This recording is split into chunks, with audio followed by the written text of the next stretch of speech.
ഇന്ന് തന്നെ ഡൗൺലോഡ് ചെയ്യൂ. കാണൂ നിങ്ങളുടെ ഫേവറേറ്റ് ഷോസ്. പക്ഷേ ആ കാര്യത്തില് വളരെ ചുരുക്കം ചിലരെ പോലെ ഞാനൊരു ഭാഗ്യവതിയാ. രണ്ട് കൊച്ചുമക്കളില്ലേ എനിക്ക്. അമ്മുമ്മയ്ക്ക് മൂകാംബികയിലും ഗുരുവായൂരും കാടാമ്പുഴയിലൊക്കെ കറങ്ങി നടക്കാതെ ഏത് നേരം ഞങ്ങളെ കൂടെ ഇങ്ങനെ ഇരുന്നൂടെ?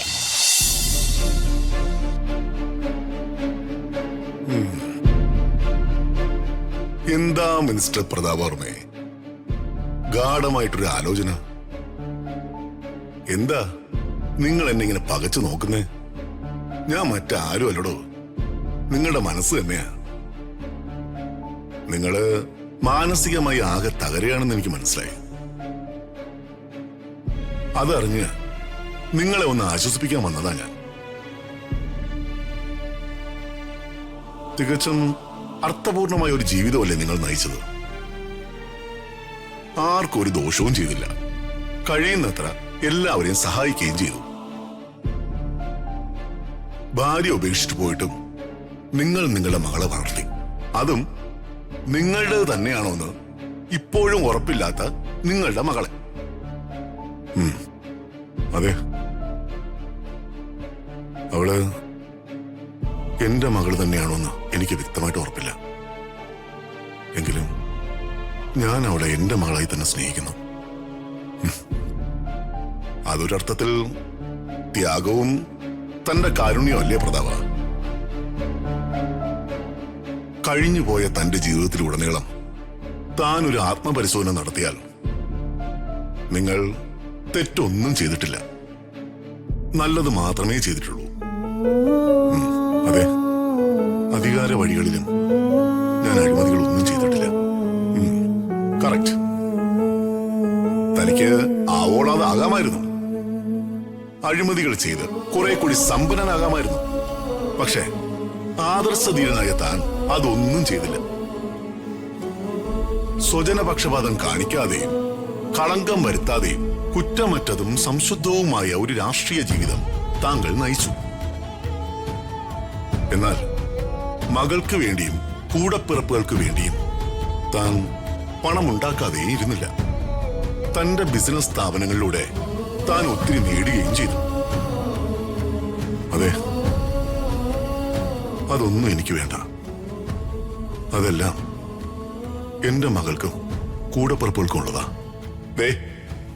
ഈ ഹൃദയ വിശാലതയാണ് തന്റെ പുണ്യം. നിങ്ങൾ നിങ്ങളുടെ കൂടപ്പിറപ്പുകളെ ഉപേക്ഷിച്ചില്ല, കൂടെ നിർത്തി. മാത്രമല്ല, ബാല്യകാലം മുതൽ തന്നോടൊപ്പം നിന്ന് ഒത്തിരി കഷ്ടപ്പെട്ട അംബിക എന്ന ചേച്ചിയെ നിങ്ങളുടെ സ്വന്തം അമ്മയെ പോലെയാണ് കരുതുന്നത്. അതെ, എനിക്കെന്റെ ചേച്ചിയും അനിയനും അവരുടെ കുടുംബവും വളരെ പ്രിയപ്പെട്ടതാ. അപ്പോ തിരിഞ്ഞു നോക്കുമ്പോ വളരെ സക്സസ്ഫുൾ ആയ ഒരു ലൈഫാണ് നിങ്ങളുടേത്. പിന്നെ എന്തിനാ താനിങ്ങനെ വിഷമിക്കുന്നേ?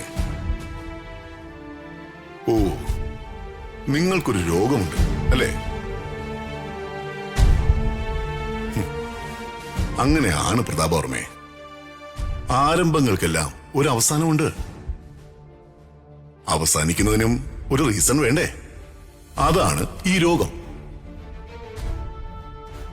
എല്ലാ കഥകളും ചെന്ന് അവസാനിക്കുന്നത് മരണമെന്ന സ്വാഭാവികമായ ക്ലൈമാക്സിലേക്കാണ്. ദുരന്തമാണെങ്കിലും മരണം സ്വാഭാവികമാണല്ലോ.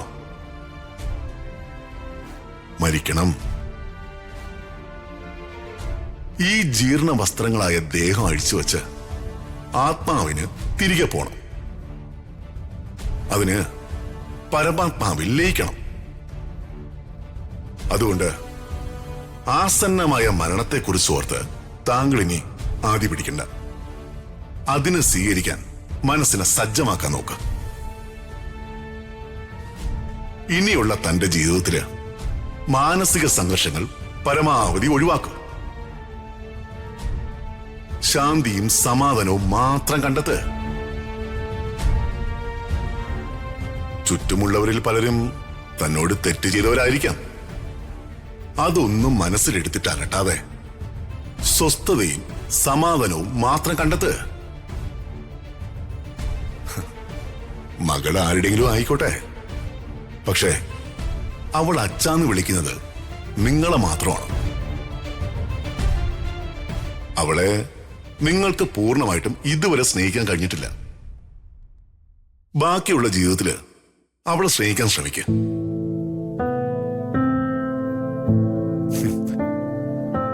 ശത്രുക്കളോട് പോലും നമ്മൾ പൊറുക്കുമ്പോഴാണോ നമ്മൾ മനസ്സുകൊണ്ട് വലിയവനാകുന്നത്. പക്ഷേ എനിക്ക് മനസ്സിലാവും, തനിക്കിപ്പോഴും പത്മാവതിയോട് മാത്രം ക്ഷമിക്കാൻ കഴിയുന്നില്ല, അല്ലേ?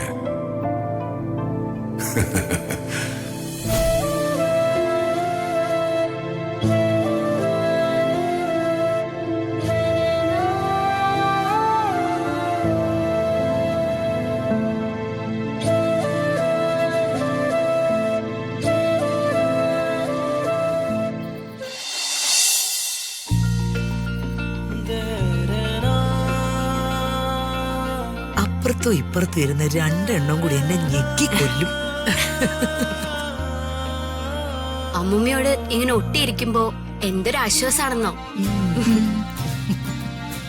അമ്മൂമ്മമാരുടെയും അപ്പൂപ്പന്മാരുടെയും വർഗം അന്യം നിന്നുപോയി. ആ വർഗം ജീവിച്ചിരിക്കുന്നത് ഇപ്പൊ വൃദ്ധസദനങ്ങളില. പക്ഷെ ആ കാര്യത്തില് വളരെ ചുരുക്കം ചിലരെ പോലെ ഞാനൊരു ഭാഗ്യവതിയ. രണ്ട് കൊച്ചുമക്കളില്ലേ എനിക്ക്. അമ്മുമ്മയ്ക്ക് മൂകാംബികയിലും ഗുരുവായൂരും കാടാമ്പുഴയിലൊക്കെ കറങ്ങി നടക്കാതെ ഏത് നേരം ഞങ്ങളെ കൂടെ ഇങ്ങനെ ഇരുന്നൂടെ? എന്റെയും ചേച്ചിയുടെയും കൂടെ. അത് കൊള്ളാലോ. അതെന്ത് ചോദ്യം അപ്പു ചോദിക്കുന്നേ? ഏത് നേരവും അമ്മമ്മയുടെ കൂടെ ഇരിക്കാൻ നമുക്ക് നേരമുണ്ടോ? നിനക്ക് സ്കൂളിൽ പോണം, എനിക്ക് ജോലിക്ക് പോണം. എനിക്ക് അമ്മുമ്മയുടെ ഈ കഥകളൊക്കെ കേട്ട് ഇങ്ങനെ ഇരിക്കാൻ ഭയങ്കര ഇഷ്ടാ. പുരാണ കഥകള് അരച്ച് കലക്കി കുടിച്ചിരിക്കയല്ലേ അമ്മുമ്മ? ആ അതെ അതെ, പ്രത്യേകിച്ച് മഹാഭാരതം അല്ലേ അമ്മമ്മേ? മഹാഭാരതവും രാമായണവും ഭാഗവതവും ഒക്കെ ചെറുപ്പകാലം മുതൽ വായിച്ച് ധ്യാനിച്ചിരുന്നതല്ലേ മക്കളെ? അതെ, ഒരു സംസ്കാരത്തിന്റെ ഭാഗമായി അങ്ങനെ സംഭവിച്ചു പോന്നതല്ലേ. അമ്മുമ്മയ്ക്ക് മഹാഭാരതത്തില് ഏറ്റവും ഇഷ്ടമുള്ള ക്യാരക്ടർ ആരാ? കർണൻ. മഹാഭാരതത്തിലെ എല്ലാ ക്യാരക്ടേഴ്സിനും അവരവരുടേതായ റൈറ്റ്സുകളുണ്ട്. ശകുനിക്ക് വരെ അയാളുടേതായ ചില ശരികളുണ്ട്.